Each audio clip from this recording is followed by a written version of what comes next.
नमस्कार दोस्तों, कैसे हैं आप सभी। उम्मीद करता हूँ सभी बहुत ज़्यादा अच्छे होंगे। मेरे जो ये सेशन हुआ है उसको आज का 13वां दिन है। 13 डे कंप्लीट हो चुका है और 13 डे में यहाँ पे लाइट्स कुछ ज़्यादा है तो आपको दिख रहा होगा। खैर मैं आपको जो है ना डे लाइट की फुटेज भी आपको डाल देता हूँ। इस टाइप का कुछ लोग आया हुआ है, स्कैब्स निकल चुके हैं। पेन की जहाँ तक बात करूँ तो मैंने पेन किलर्स जो है जितने क्लिनिक से दिए गए थे उतने लिए उसका लिए नहीं। थोड़ा बहुत यहाँ नीचे साइड हल्का बहुत सेंसिटिविटी है, बाकी कुछ सब कुछ नॉर्मल है, कुछ ऐसा नहीं है। लाइफ पूरी तरीके से नॉर्मल है, ठीक है ना। ऑफकोर्स बहुत कम हेयर ट्रांसप्लांट हुआ है, करीब 1500 ग्राफ्ट का जो है ना ये इस बार ट्रांसप्लांट हुआ था, ठीक है। तो चेस्ट का जो है डोनर एरिया पूरी तरीके से हील हो चुका है। बियर्ड का थोड़ा बहुत अभी हील होना बाकी है, थोड़े कुछ पिंपल्स टाइप के दिख रहे हैं। डोनर एरिया में पीछे गए थोड़ा सा बहुत सेंसिटिविटी है। खैर आज की वीडियो में हम लोग क्या बात करने वाले हैं। आज के वीडियो में दोस्तों मैं आप लोगों को बताने वाला हूँ as a hair transplantation candidate मुझे किस किस चीज़ों का जो है सामना करना पड़ा और क्या जर्नी रही मेरी, और मैंने प्रॉपर क्या प्लानिंग की है बेसिकली अपने हेयर ट्रांसप्लांटेशन को लेकर। कई सारे लोग आप में से ये बोल सकते हैं कि भाई तू मतलब सेशंस पे सेशंस लिए ही जा रहा है हेयर ट्रांसप्लांटेशन के, ये क्या है कि सबको के इतने हेयर ट्रांसप्लांटेशन के सेशंस लेने पड़ेंगे। ये सारे डाउट्स जो हैं आपके क्लियर हो जाएंगे। उसी के साथ साथ बहुत ही इंपॉर्टेंट चीज़ मैं शुरू करने वाला हूँ और देने वाला हूँ आपको, वो है एडवांस कैप्सूल्स। जी हाँ, एडवांस कैप्सूल्स का मैं एक नया चैप्टर शुरू करने वाला हूँ अपने इस चैनल के माध्यम से। वो छोटे छोटे एडवांस कैप्सूल्स मैं आपको देने वाला हूँ, वो बहुत ही ज़्यादा कारगर होंगे। उसके बारे में आपको मैं आगे बताऊँगा बहुत जल्द। खैर सबसे पहले मैं शुरू कर देता हूँ कि मेरा हेयर ट्रांसप्लांटेशन जो है as a hair transplantation candidate में कैसा था। सबसे इंपॉर्टेंट चीज़ मैंने अपने हेयर ट्रांसप्लांटेशन कैंडिडेट के रूप में बताया था कि मेरा हेड साइज़ काफ़ी बड़ा है। जब मैं बोलता हूँ काफ़ी बड़ा है तो मैं यहाँ पे लेंथ और विड्थ दोनों की बात करता हूँ। चौड़ाई भी ज़्यादा है और लंबाई भी ज़्यादा है, ठीक है। अगर डोनर एरिया की बात करें तो डोनर एरिया ठीक ठाक है, मतलब चौड़ाई अच्छी है उसकी। लेकिन अगर डोनर डेंसिटी की बात करें, डोनर डेंसिटी मेरी कभी भी अच्छी नहीं थी। डोनर डेंसिटी बिल्कुल भी नहीं थी। जो डोनर डेंसिटी जानने का बेसिक तरीका होता है, छोटे बालों में अगर आपका स्कैल्प दिख रहा है तो डोनर डेंसिटी आपकी कम है। कई लोगों का छोटे बालों में भी बहुत घना दिखता है, मीन्स डोनर डेंसिटी अच्छी है। डोनर डेंसिटी अच्छी होने का मतलब ये हो जाता है कि बहुत ज़्यादा ग्राफ्ट निकल सकते हैं, जो कि मेरा अच्छा नहीं था। ग्राफ्ट क्वालिटी मेरी कुछ खास अच्छी नहीं थी। 2 या 3 वाले ही ज़्यादा थे, कुछ सिंगल वाले थे और 2 या 3 वाले ही थे मैक्सिमम, इससे ज़्यादा नहीं थे। कुछ 30-40 जो है ना मल्टी 4 वाले भी निकले थे, बट वो नेग्लिजिबल थे।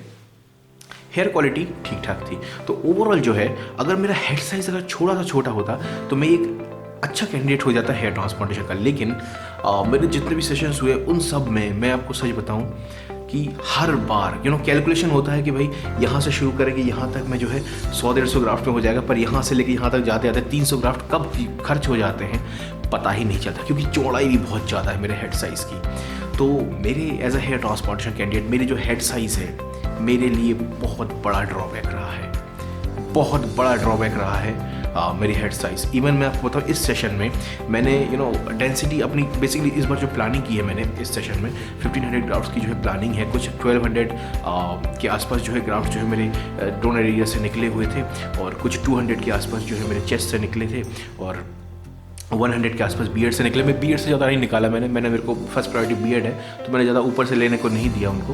तो 100 ग्राफ्ट्स के आसपास बियर्ड से निकले। तो ओवरऑल जो है 1500 का करीब आसपास 15 से 16-17 के आसपास कुछ ऐसा अप्रॉक्स मेरा इस बार का कुछ पैकेज बना हुआ था, ठीक है। तो मैंने फर्स्ट प्रायोरिटी अपने क्राउन एरिया को नहीं दिया क्योंकि बहुत कम ग्राफ निकले। मैंने फर्स्ट प्रायोरिटी दिया क्योंकि मैं आपको शुरुआत से ही बोल रहा हूँ कि मुझे छोटे बाल रखने हैं। छोटे बालों में मेरा जो है, क्योंकि मैं आपको शुरुआत से बोला कि मेरे को डेंसिटी नहीं है, ग्राफ्ट्स का अरेंजमेंट बहुत स्प्रेडिंग में किया गया था। जब बड़े होते हैं बाल तब लुक आता है डेंसिटी वाला। तो मैंने फ्रंट में जो है ग्राफ्ट्स की फिलिंग करवाई है, और जो थोड़े बहुत बचे थे उसको जो है मैंने यहाँ से जाते हुए क्राउन में थोड़े बहुत भरवाए हैं। क्राउन मेरे लिए फर्स्ट प्रायोरिटी बिल्कुल भी नहीं है, क्योंकि मैं छोटे बाल रखता हूँ और थोड़े से क्राउन के बड़े रखूँगा तो मर्ज हो जाएगा, मुझे पता है, ठीक है। तो उतना बड़ा इंपॉर्टेंस नहीं है क्राउन का। क्राउन एक कुआँ है, क्राउन एक कुआँ है जिसमें जितने भी ग्राफ्ट डाल दो वो खाता जाएगा। और ऊपर से मेरे जैसे एक नॉर्मल हेड साइज़ वाले बंदे से इतना बड़ा हेड साइज़ है मेरा, तो यहाँ फ्रंट में मुझे इतना प्रॉब्लम आ रहा है अरेंजमेंट करने में, तो क्राउन तो और बड़ा दिखता है। तो मैंने ग्राफ्ट्स को जो है अरेंजमेंट जो है बेसिकली डेंसिटी बढ़वाने के लिए किया है अपने फ्रंट पार्ट में, क्योंकि यहाँ से यहाँ तक लेंथ भी ज़्यादा है। तो इस तरीके से मैंने इस बार किया हुआ है। खैर मैं आपको जो शुरुआत से थोड़ा सा बता देना चाहूँगा, 2017 के टाइम पे जो है मैंने अपना हेयर ट्रांसप्लांटेशन का डिसीजन लेना चालू कर दिया था। वो कारण ये नहीं था कि मेरे को बॉल्डनेस से मुक्त छुटकारा चाहिए, ये नहीं, क्योंकि यूट्यूब में जैसे आप लोगों को पता है कि यूट्यूब में जब मैं 19-20 साल का था तब से कर रहा हूँ। 2010 से मैं 2010 या 9 से कर रहा हूँ यूट्यूब मेरे ख्याल से। लेकिन मेरे को रिकग्नाइजेशन मिला था 2016 में पालायन के हेयर फॉल के वीडियोस के ऊपर, क्योंकि उस टाइम पे कोई भी इतने वीडियोस नहीं डाला था। और उस टाइम पे जो मैंने सोचा था कि हेयर ट्रांसप्लांटेशन में बारे में कोई भी परफेक्ट नॉलेज नहीं था यूट्यूब के ऊपर, और मुझे बहुत बड़ा स्कोप दिख रहा था कि इस कैटेगरी में अगर मैं अच्छी तरीके से सबको नॉलेज दे पाऊँगा तो बहुत हेल्प होगा लोगों का। तो ये सोचते हुए मैंने अपना हेयर ट्रांसप्लांटेशन का डिसीजन लिया।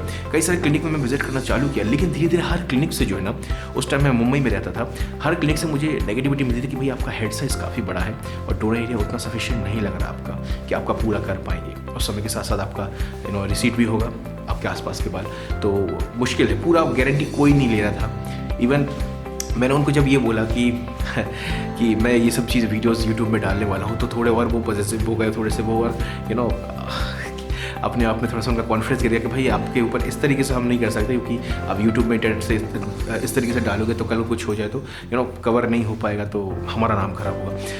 बेसिकली वैसे पॉजिटिव रिस्पॉन्स नहीं मिला था मुझे। लेकिन हालांकि इसी के साथ साथ एक और चीज़ मैं आपको बता देना चाहूँगा। कुछ लोग मुझसे ये बोलते हैं क्या आप में से कई लोग माइंड में आता होगा कि भाई 3rd सेशन है मेरा ये हेयर ट्रांसप्लांटेशन का, तो क्या इतने सेशन लेने पड़ेंगे? जी नहीं।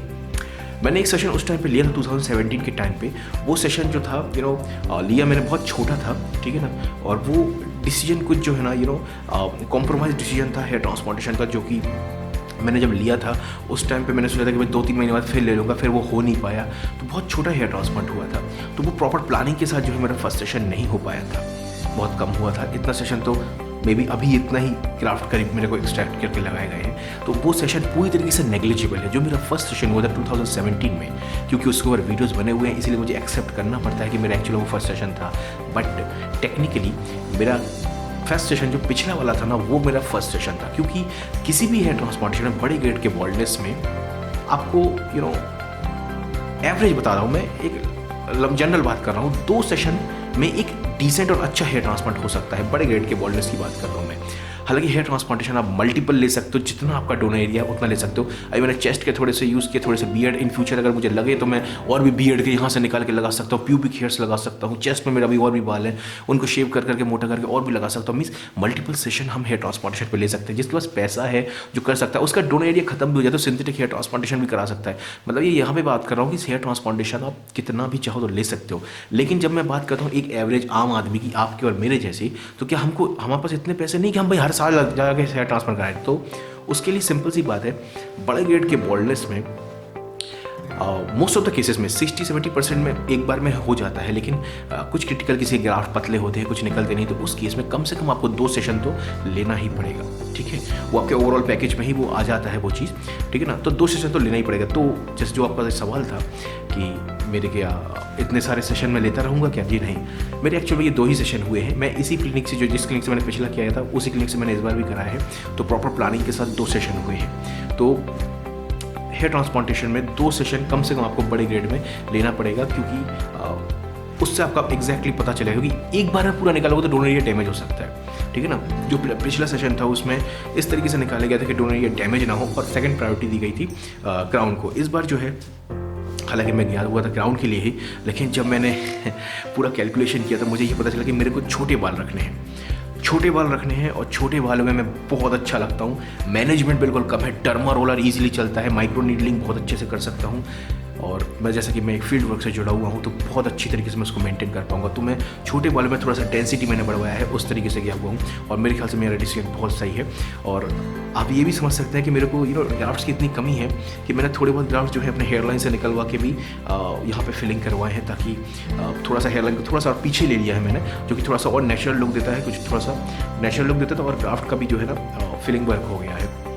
तो ये बेसिक प्लानिंग थी इस सेशन की। आप लोगों को वीडियोस मेरे कैसे लग रहे हैं प्लीज़ उसको बताने के लिए प्लीज़ जो लाइक का बटन है उस लाइक के बटन को क्लिक ज़रूर कर दो। उससे मुझे ये पता चल जाता है कि भाई आप लोगों को मेरे वीडियोस अच्छे लग रहे हैं, ठीक है। उसी के साथ साथ सब्सक्राइब ज़रूर कर लेना हमारे चैनल को। सब्सक्राइब करते हो तो हमको पता चलता है कि भाई हाँ भाई जुड़े हुए हो आप लोग, और भी इस टाइप के वीडियोज़ चाहिए।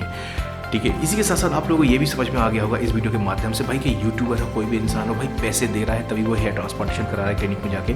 तो ऐसा बिल्कुल भी नहीं है कि किसी यूट्यूबर का जो है क्लिनिक वाले अच्छा करेंगे और किसी नॉर्मल पब्लिक करने कम अच्छा करेंगे, ऐसा बिल्कुल भी नहीं है। और जैसे कि मैंने अपने वीडियोज़ में भी दिखाया हुआ है कि भाई मेरे साथ और भी 1-2 लोगों का हेयर ट्रांसप्लांटेशन पैरेलल चल रहा था, ठीक है ना। तो सबको जो है ना प्रोफेशनली पर्टिकुलर ऑब्जर्वेशन में ही हेयर ट्रांसप्लांटेशन पूरा हो रहा था, ठीक है ना। तो बिल्कुल भी ऐसा मत सोचिए क्योंकि क्लिनिक वाले आपसे पैसा ले रहे हैं तो आपके ऊपर 100% अपना ज़रूर देंगे। ऑफ कोर्स किसी भी हेयर ट्रांसप्लांटेशन या मेडिकल फील्ड की अपनी एक लिमिटेशन है, अपनी कुछ बाध्यताएं हैं, कुछ डॉक्टर्स भगवान नहीं होते हैं, लेकिन उसके बावजूद भी एक प्रोफेशनल प्रोसीजर की गारंटी तो बिल्कुल होती है कि जिस प्रोसीजर के माध्यम से सबके रिजल्ट्स आ रहे हैं उसी प्रोसीजर को आपके ऊपर अप्लाई किया जाएगा। हेयर ट्रांसप्लांटेशन से जुड़ी कुछ भी आप प्रॉब्लम में हैं, किसी भी तरीके की आप जानकारी जानना चाहते हैं तो अपने डोनर एरिया की पिक इस तरीके से खींच के और अपने बॉल्ड एरिया की पिक इस तरीके से खींच के मुझे इस व्हाट्सअप नंबर पे ज़रूर भेजिएगा, ठीक है ना। मैं आपको जितना हो सके हेल्प ज़रूर करूँगा। डोनर एरिया की पिक मेक श्योर कि आप किसी और से खिंचवाएं, खुद खींचने ना जाए, ये मुझे बार बार बोलना पड़ता है, ठीक है। उसके साथ साथ आने वाले समय में मैं आप लोगों को जो है एडवांस कैप्सूल्स देने वाला हूँ, बहुत ही शानदार, ठीक है ना। उससे आपके जो है छोटे छोटे डाउट्स जो हैं हेयर ट्रांसप्लांटेशन के बारे में वो पूरे क्लियर हो जाएंगे। मिलते हैं एक और नए वीडियो में, तब तक के लिए बाय, टेक केयर, अपना ख्याल जरूर रखिएगा।